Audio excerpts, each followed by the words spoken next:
Cześć, dzień dobry. Witam Was w kolejnym odcinku naszego nagrania alumnowego. Dzisiaj patronem odcinka są dwie literki AI. AI jest najczęściej chyba obecnie używanym słowem, a może wręcz nadużywanym, często w biznesie. Więc nasuwa się pytanie, gdzie kończy się hype, a zaczyna realna wartość. I o tym dzisiaj porozmawiam z Michałem Targielem, partnerem, liderem zespołu Intelligent Process Automation i AI w PwC w Polsce, który od lat projektuje i wdraża rozwiązania sztucznej inteligencji, a robiłeś to zanim stało się to modne. Michał, miło Cię gościć. Bardzo mi miło, Marysia. Tak jak powiedziałam, AI jest teraz wszędzie. Wręcz można powiedzieć, że wyskakuje z tej przysłowiowej lodówki. Jest w mediach, social mediach, w przestrzeni debaty publicznej, w prezentacjach zarządów. Jedni mówią, że jest to przełom, drudzy, że to jest chwilowe zachłyśnięcie się. Jedni mówią o ogromnych szansach, drudzy o wręcz przerażających zagrożeniach. Dlatego chciałam zacząć od bardzo praktycznego pytania. Gdzie kończy się obietnica, a zaczyna realna zmiana? I z Twojej perspektywy, na ile jeszcze dzisiaj mówimy o hypie, a na ile faktycznie o realnej transformacji, która zmienia organizację? To jest bardzo ciekawe pytanie. Zastanawiam się na tą pierwszą część, jak Ci odpowiedzieć. Przede wszystkim mógłbym powiedzieć, że zarówno ci, co mówią o tym, że jest to już duża, realna zmiana, mają rację, jak i ci, którzy mówią, że to jest na razie jeszcze daleko, daleko, żebyśmy tam dotarli. Ze względu na to, że jako ludzie mamy dużo wolniejszy czas na adopcję tego rodzaju technologii i nie jesteśmy w stanie dostosować procesu. Teraz, czy rozwiązania AI-owe są nadal hypem? Nie, już jest dużo realnych rozwiązań zastosowanych w biznesie, w operacjach. Natomiast czy ten hype jest? Oczywiście, jest olbrzymi. Jestem wręcz zaskoczony, ponieważ przyglądałem się różnym hypom na przestrzeni ostatnich 15 lat i ten jak dotąd jest najdłuższy. I mimo, że widzę w ciągu ostatniego pół roku pewne zwątpienie w pewne obszary AI, dość szybko znowu zmienia się to w hype. I to jest ciekawa obserwacja. Natomiast jeśli pytasz, w którą stronę idziemy, na pewno ten AI z nami zostanie. I teraz ja przestaję jakby używać słowa AI, bo ja już sam zmęczony jestem słowem AI, ponieważ wszyscy tylko AI. Natomiast pewnie za chwilę będziemy obserwować wysyp różnego rodzaju rozwiązań, które na rynku funkcjonują, które są zarówno dostępne dla nas jako użytkowników, klientów, jak i również w biznesie, w ramach procesów biznesowych, gdzie wykorzystują je operacje. Ale tam dopiero musimy dojść. Okej. A czy to nie jest też tak, że ten AI jest dlatego takim hypem, że właśnie jako zwykli ludzie, nazwijmy to tak, też go używamy w codziennym życiu? No, na pewno. Myślę, że to było przerwanie bariery w momencie, kiedy OpenAI wypuścił czata GPT pierwszego. Ludzie zaczęli jakby pisać i to coś odpowiadało im w sposób logiczny na pytania. Niestety pewne obszary są przerażające, bo wiemy teraz, że AI potrafi być najlepszym przyjacielem młodych ludzi i nie tylko młodych, ale z drugiej strony widzimy, że technologia jest w stanie nadążyć za człowiekiem, jest w stanie z tym człowiekiem współpracować, rozmawiać, go rozumieć i wykonywać jego polecenia. Tak, anegdotycznie moja koleżanka się na tyle wkręciła, że zapytała czat, jak chce, żeby nazywała go jakim imieniem. Więc tak też bywa. Ale wracając do biznesu. Gdybyś miał wskazać taki 1-2 obszary, gdzie AI faktycznie przynosi największy wzrost inwestycji, czy też największą wartość wnosi, to jakie byś wskazał i dlaczego? Biorąc pod uwagę generatywną sztuczną inteligencję, czyli te popularno-naukowo zwane LLM-y, czy też dla niektórych jest to synonim czata GPT, natomiast tych rozwiązań jest dużo więcej. A możesz wyjaśnić, co to jest LLM?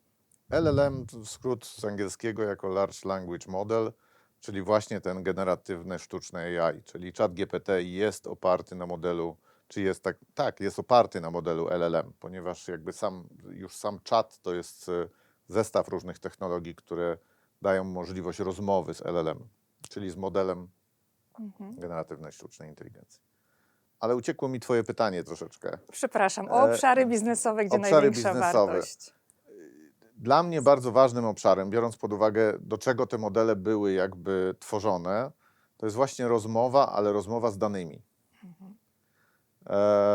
Generatywna sztuczna inteligencja jest nauczona poruszać się po dokumentach, rozumieć dokumenty i wykorzystywać w zasadzie wszystkie języki tego świata, dzięki czemu możemy zadawać pytania i dostajemy odpowiedzi, które są w dużej części prawidłowe. Ale musimy pamiętać, że modele LLM to są generatywne modele. W związku z tym one generują nam odpowiedź na bazie swojej wiedzy, co nie znaczy, że zawsze odpowiadają prawidłowo, ponieważ ta ilość danych jest dla nich czasami też ciężka do zinterpretowania. O co nam chodzi, jaki jest kontekst, kim jesteśmy, dlaczego o coś pytamy. Jest dużo elementów, które wpływają tak naprawdę na odpowiedź. I czasami nawet zadając pytanie inaczej, które ma takie same znaczenie, dostajemy inną odpowiedź. I dlatego nazywamy to halucynacjami. Te halucynacje mają to do siebie, że one czasami nam przeszkadzają w tym zastosowaniu efektywnym w biznesie. Wracając do Twojego pytania, jak powiedziałem, generatywna sztuczna inteligencja powinna i już jest stosowana w rozmowie z dokumentami, rozmowie z bazami wiedzy. Czyli tak naprawdę możemy rozmawiać ze swoimi procedurami, politykami, możemy dowiadywać się, co w firmie piszczy, możemy zamiennie stosować tego rodzaju rozwiązanie do intranetu i już część organizacji do pewnego poziomu udało się wdrożyć tego rodzaju funkcjonalności. Niektóre z nich dopiero są w trakcie implementacji i testowania. Idąc dalej, myślę, że dużą wartością tego rodzaju modeli będzie na pewno również przełożenie na język mówiony, czyli voice. Wraz z kolejnymi modelami generatywnej sztucznej inteligencji możemy zauważyć, jak doskonali się technologia, jeżeli chodzi o rozmowę z nią w sposób płynny, ale rozmowę jak człowiek z człowiekiem. To jest naprawdę fajne, to jest takie cool, to się mówi, tak? A tutaj upatruję dużych zmian w biznesie, gdzie będziemy rozmawiać ze swoim kalendarzem, będziemy rozmawiać ze swoją skrzynką pocztową, będziemy rozmawiać ze swoimi znajomymi, bardziej na zasadzie mówimy do telefonu, czy jakieś inne medium, które będzie odbierało nasz głos i na tej podstawie ktoś z drugiej strony będzie otrzymywał i to wracało. Zresztą widzę duży trend w tą stronę, jeżeli chodzi o młodych ludzi, którzy wysyłają sobie głosówki. Za moich czasów głosówka w ogóle była nieistniejącym obszarem. Teraz oni bez głosówek w zasadzie nie funkcjonują. Co za tym idzie również, każda firma jest oparta na dokumentach, na procesowaniu kontraktów, na procesowaniu faktur przychodzących, wychodzących, korektach, czyli tak naprawdę mamy mnóstwo różnych dokumentów, które są procesowane w każdej organizacji. One będą w przyszłości w pewien sposób zautomatyzowane. Czy to będzie generatywna sztuczna inteligencja, czy to będą inne techniki automatyzacyjne, tego rodzaju procesy w zasadzie przestaną istnieć. Natomiast chciałbym tutaj zaznaczyć, że to nie chodzi o to, żeby zwolnić ludzi, którzy to w tej chwili robią. Te osoby w dalszym ciągu tylko będą miały inną pracę, będą wykonywały inne zadania. Będzie ich pewnie rzeczywiście mniej. Aczkolwiek musimy pamiętać jako ludzie, że nie możemy być w 100% zależni od technologii, bo to też nie jest wyjście. Organizacja musi być odpowiedzialna za to, jak operacje są zdefiniowane i w jaki sposób mogą być utrzymywane, jeśli przypadkiem technologia od czwartku do piątku działać nie będzie. Co też się wydarza od czasu do czasu. Załóżmy, że będzie globalny outage czata GPT, do którego wielu, czy tam OpenAI, do którego wielu jest podpiętych. I co? No właśnie, i co? Z Twojej wypowiedzi już mi się nasunęły 3 pytania i nie wiem, Zapraszam. które pierwsze zadać. Może cofnę się jeszcze do halucynacji. Czy to nie jest też tak, że bardzo często ludzie, a bardziej powiedziałam biznesy, zniechęcają się do AI, bo właśnie wyrzuca im coś błędnego czasem i od razu mówią, cała technologia nie działa. Tak, no tak jesteśmy zbudowani. Po pierwsze mamy zwolenników i przeciwników, jeżeli chodzi o AI. Zwolennicy mówią 8, 9 na 10 tematów, które musiałem zaadresować, dostałem poprawnie. Wspaniale, ten jeden musiałem sam nad nim popracować. Przeciwnicy mówią, Matko Boska, 10% poszło nie tak, to jest katastrofa, czyli będziemy mieli 1 na 10 case'ów źle zrobiony. Pytanie, który ma rację? Teraz dla mnie jest to raczej złe postrzeganie tego tematu ze względu na to, że to jest zmiana sposobu procesowania i metodyki wokoło tego, żeby tych błędów w ogóle nie było, a wsparcie ze strony technologii, żeby efektywność operacyjna była dużo wyższa.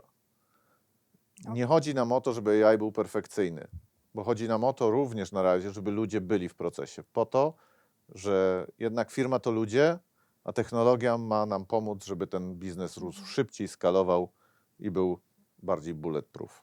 Super, bo tutaj płynnie przeszedłeś do kolejnego pytania, które Naprawdę? chciałam Ci zadać, naprawdę. Czy da się wdrożyć AI punktowo? No wyobrażam sobie, że się może da, ale czy da się to zrobić, jeżeli firma chce naprawdę mieć z tego korzyść, transformować się bez właśnie zmiany organizacyjnej, zaangażowania ludzi, zarządzania zmianą? Zadałaś kilka pytań w jednym, bym powiedział, tak naprawdę, bo jakby, czy da się transformować robiąc AI punktowo? No oczywiście, że nie, bo to nie o tym, tak? Natomiast no, każda firma musi gdzieś zacząć, musi się przekonać i musi zrozumieć, z czym to się je i czy to jest dla niej. Mówimy, generalizując, że każda firma musi używać AI. Myślę, że będzie to w pewnym momencie sytuacja, w której no, bez tego AI jednak będzie nam bardzo ciężko, a konkurencja będzie miała przewagę ze względu na to, że będzie wykonywała robiła swój biznes dużo szybciej, efektywniej i taniej. Więc czy da się transformować punktowo? Nie. Transformacja polega na tym, że procesy muszą być przejrzane, trzeba się zastanowić, jak firma powinna funkcjonować w przyszłości, ale zastanowić również nad adopcją człowieka do tego, jak firma będzie funkcjonowała, nowym modelem operacyjnym, a co za tym idzie, zmianami związanymi z tym, żebyśmy nie byli uzależnieni w 100% też od tego AI. A mówiąc AI, mówię bardziej od technologii, bo AI jest tylko elementem całości. Jasne. To teraz przejdę też do wątku, który poruszyłeś, bo mówiłeś o dokumentach. Tak. I właśnie w kontekście dokumentów ty i twój zespół opracowaliście autorskie rozwiązanie Cognitive Document Processing, czyli CDP w skrócie. I właśnie ja tak jako taki laik sobie to tłumaczę jako rozmowę z dokumentami, co wydaje się bardzo dla mnie fascynujące. Ale jak możesz tak z pozycji biznesowej powiedzieć, jak obserwowaliście właśnie wyzwania czy problemy u waszych klientów, co was skłoniło do zaprojektowania CDP? Myślę, Marysia, że to jest bardzo znowu długi temat, dlatego że jakby idea Nie CDP ma jako lekko. takiego pojawiła się 8 lat temu. I 8 lat temu zaczęliśmy budować system, który miał dla celów wsparcia procesów audytowych rozpoznawać i weryfikować sprawozdania finansowe dla naszych klientów jako wsparcie dla audytorów. I taki system powstał swego czasu. Przyznam się szczerze, nie było ChatGPT, nie było OpenAI, były sieci neuronowe, było uczenie maszynowe i uczenie głębokie. I udało nam się zbudować rozwiązanie, które już potrafiło dokumenty sczytywać, strukturyzować, digitalizować i tak naprawdę wykonywać na nich konkretne zadania biznesowe. To był rok 2020-2021, więc całkiem wcześniej niż nasz ChatGPT się pojawił na świecie, dostępny publicznie. Natomiast w momencie pojawienia się tej generatywnej sztucznej inteligencji stwierdziliśmy, że no szkoda by było z tego nie wykorzystać.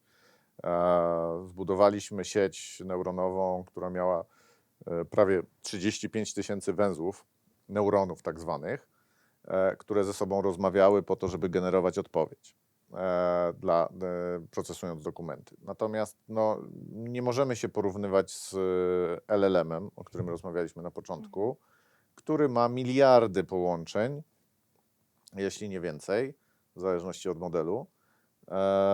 I jakby no, daje nam zupełnie inną jakość.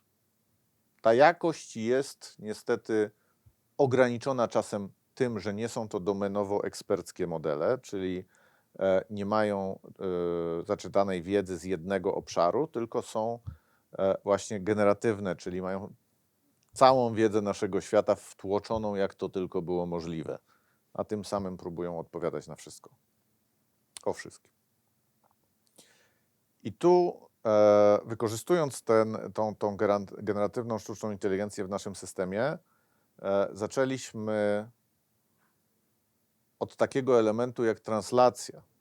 Czyli z jednej strony połączyliśmy możliwość, o której też wcześniej mówiłem, tłumaczenia z języka na język w bardzo ładny sposób, biorąc pod uwagę wyrażenia. To nie jest dosłowne tłumaczenie, nie bierzemy pod uwagę tylko pojedynczych słów, tylko ich znaczenie, zdań, więc to jest naprawdę super, ale zachowując format dokumentów, które tłumaczyliśmy.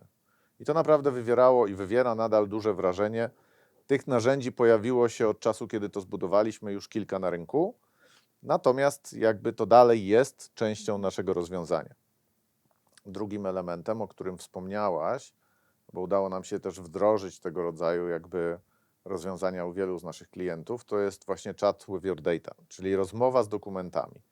Definiujemy sobie, które dokumenty nas interesują, czy to są polityki, procedury, regulacje, czy też po prostu dokumenty, z których chcemy znaleźć odpowiednie informacje albo sprawdzić, czy takie znaczenie, takie obszary są w nich zawarte. Definiujemy sobie tą bazę dokumentów, z którą chcemy rozmawiać i rozmawiamy z nimi pisząc. Na razie nie uruchamialiśmy interfejsu głosowego, na razie mamy interfejs pisany. Natomiast cały czas był ten niedosyt, nazwijmy to, tego, że na rynku jednak wszyscy mówią o tym, że już jest tak wspaniale, wszystko działa, ale na poziomie na przykład sczytywania kontraktów, sczytywania faktur, sczytywania umów, sczytywania raportów, wyników finansowych, analiz, które są dostępne, raportów ESG i tak dalej. Ilość stron w takich raportach i dane zawarte spędzały dnie, noce analitykom, żeby je zweryfikować, wyciągnąć, posegregować, ułożyć i przekazać jakby do odpowiedniej analizy osobom, które czekały na te dane. To było takim punktem, w którym stwierdziliśmy, nie, to tak nie może wyglądać. Zbudujmy element, w którym po pierwsze ograniczymy halucynację LLM-a, po drugie jakby będziemy mogli zdefiniować, jak proces taśmowo może być wykonywany, jak możemy wrzucić 1000 dokumentów i te 1000 dokumentów zweryfikować pod kątem danej A, danej B, czy jakby znaczenia takiego, czy też czy są zawarte klauzule, czy cokolwiek innego. To się nam udało. Jesteśmy z tego bardzo dumni, bo system radzi sobie znakomicie i na tą chwilę osiągamy praktycznie 99,5%, jeżeli chodzi o dokładność i to, co dostajemy po stronie wynikowej. Ale to, co ważniejsze, przekonaliśmy ten nasz model do tego, że jeżeli nie znajdzie, to nie próbuje na siłę nam zhalucynować i odpowiedzieć, że jednak tam coś jest, tylko pisze, nie znalazłem. To jest jeden z ważniejszych elementów. Wolę, żeby system nie znalazł i ja muszę poszukać, niż żeby próbował mi udowadniać, że to tam jest.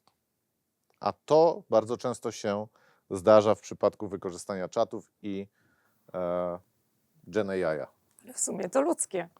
Ludzie też tak, że tam jest, Oczywiście. wiemy. 2 plus 2,5 to 5,7.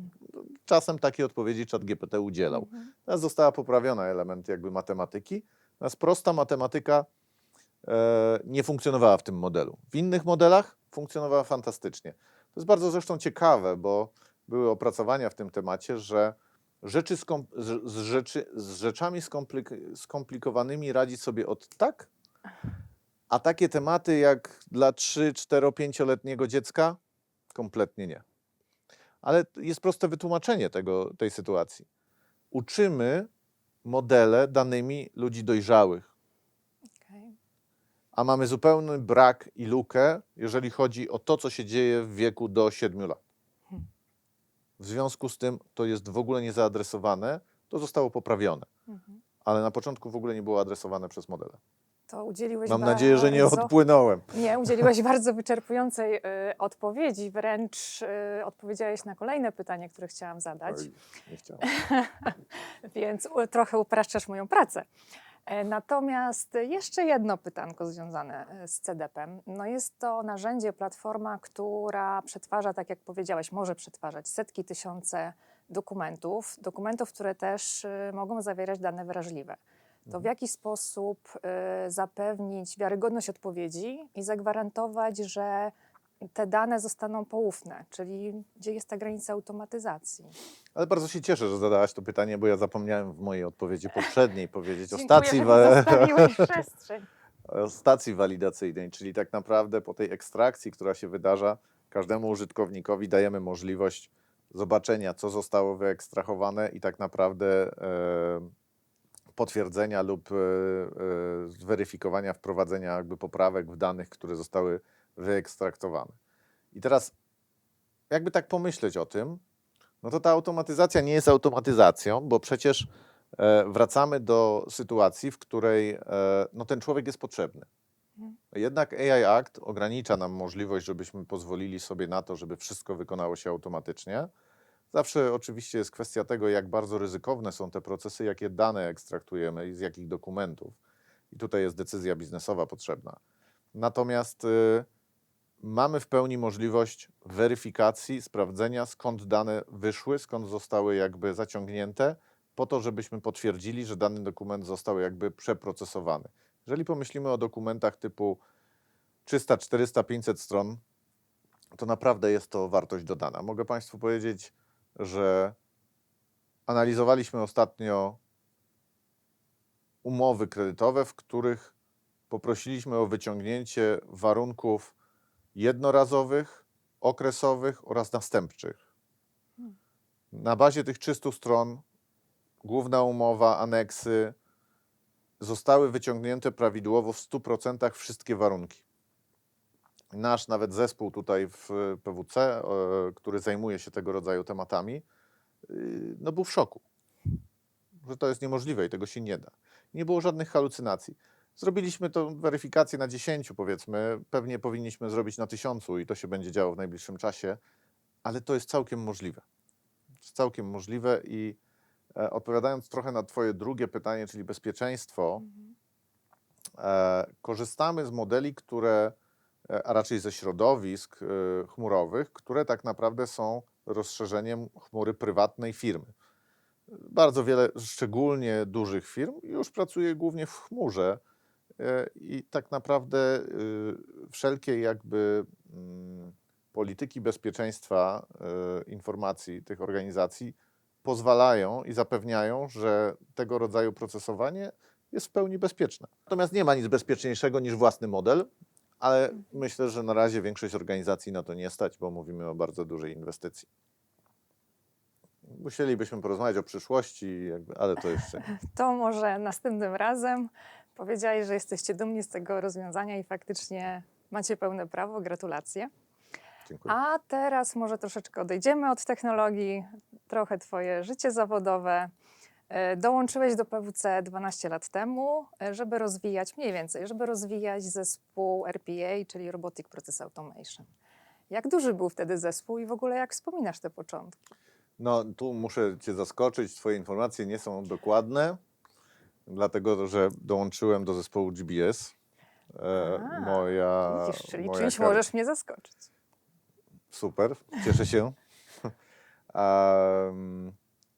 Pierwsze 2 lata zajmowałem się tak naprawdę w PWC doradztwem i tworzeniem usług centrów wspólnych, czy tak zwanych GBS-ów, ponieważ no, przez wiele lat zajmowałem się tworzeniem zarówno centrów usług wspólnych, jeżeli chodzi o outsourcing i jeżeli chodzi o insourcing. Natomiast z wykształcenia jestem zarówno informatykiem, jak i ekonomistą.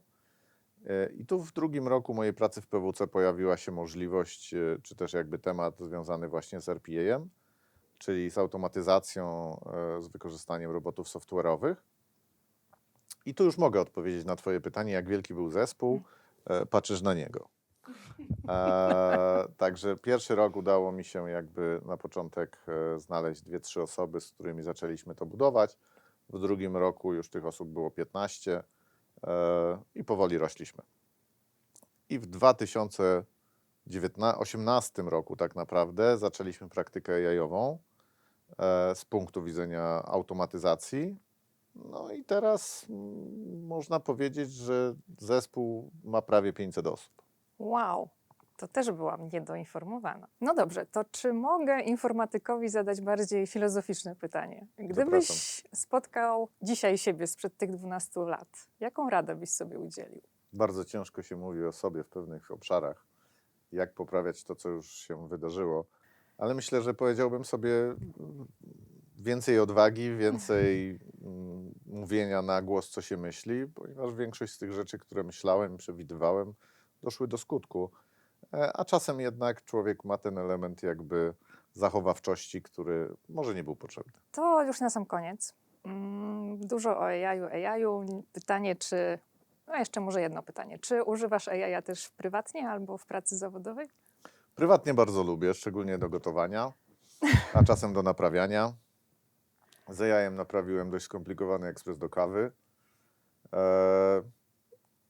Powiem szczerze, jak nie było AI, ja też go naprawiłem, używając internetu i zajęło mi to dłużej. Teraz jest to po prostu prostsze, żeby też jakby nie demonizować albo gloryfikować jakby rozwiązania. W pracy tak, sumaryzacja dokumentów, czasami poprawa maila. Jest trochę obszarów, w których rzeczywiście punktowo wykorzystuję AI. Nie jesteśmy jeszcze tam, żeby moją pracę można było aż tak zautomatyzować, chociaż chętnie bym się temu poddał. Ciekawe, może kiedyś dojdzie do takiego eksperymentu. Sam nad tym pracuję. Tak. Sam siebie chcesz zastąpić? Byłoby to ciekawe, przynajmniej wakacje cały rok. Ach, tu masz rację. Słuchaj, to już na tak sam koniec, obiecuję. To też mówisz, że korzystujesz AI prywatnie, ale tak w ogóle prywatnie. Co lubisz robić? Jak się resetujesz po pracy? Majsterkujesz, skoro ekspresy naprawiasz? Jestem jedynakiem, to w związku z tym w życiu robiłem bardzo dużo rzeczy.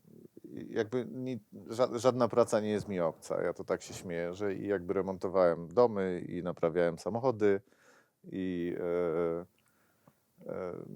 uwielbiałem jazdę na rowerze, lubię spacery. Ze względu na moich synów